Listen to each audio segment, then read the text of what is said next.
We are thrilled to announce our participation in the upcoming Professional Association of Teachers of Students with Specific Learning Disabilities 2024 Annual Conference.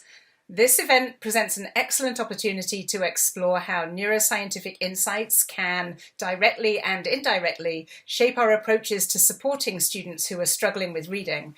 This is much more than just a conference. It's a gateway to pioneering educational practices that promise to enhance teaching methods and enrich our students' learning experiences. We will be coming to you from Teachers College, Columbia University, and the Neurocognitive Language Lab in New York City. Our lab conducts research in the neural basis of reading and its implications for teaching and learning.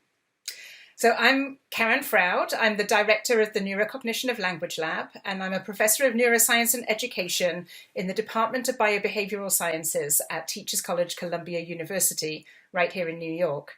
I trained as a speech-language pathologist originally in the UK and conducted research at University College London and Massachusetts Institute of Technology before joining the faculty here in 2003. And since then, we've been conducting brain imaging research on populations across the lifespan with a focus on clinical and classroom questions and practices. I'm very lucky to have a fantastic team of researchers and educators here to facilitate that work, and my close colleague, Dr. Lisa Levinson, will also be joining me for this presentation. I'm actually a full-time lecturer in the Neuroscience and Education program, and I also collaborate in the Neurocognitive Language Lab here at TC. The emphasis of my research is focused on reading.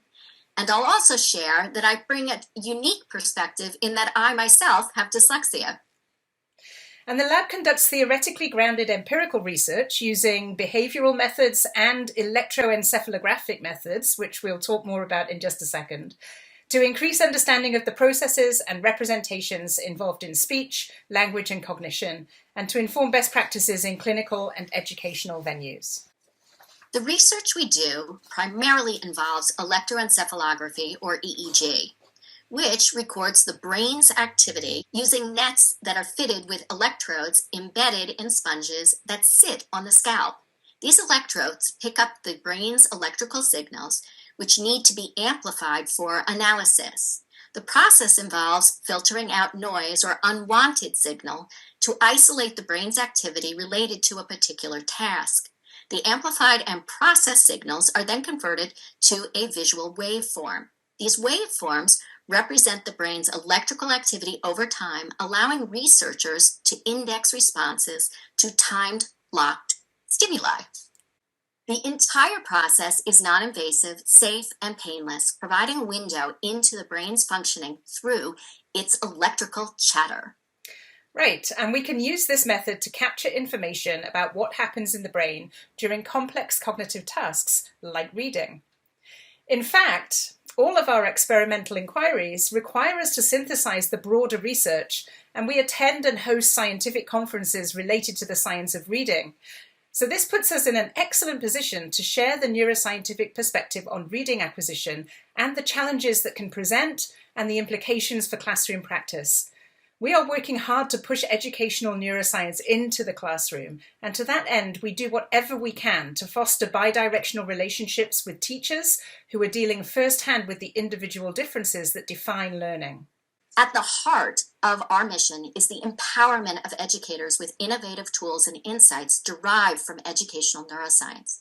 This perspective is crucial for understanding the challenges and diverse needs inherent in learning differences.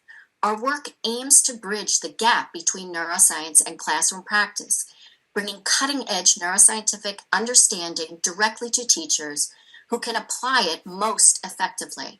We are committed to fostering a bidirectional relationship with educators, recognizing that their firsthand experiences with individual learning differences are invaluable in shaping and refining our approach.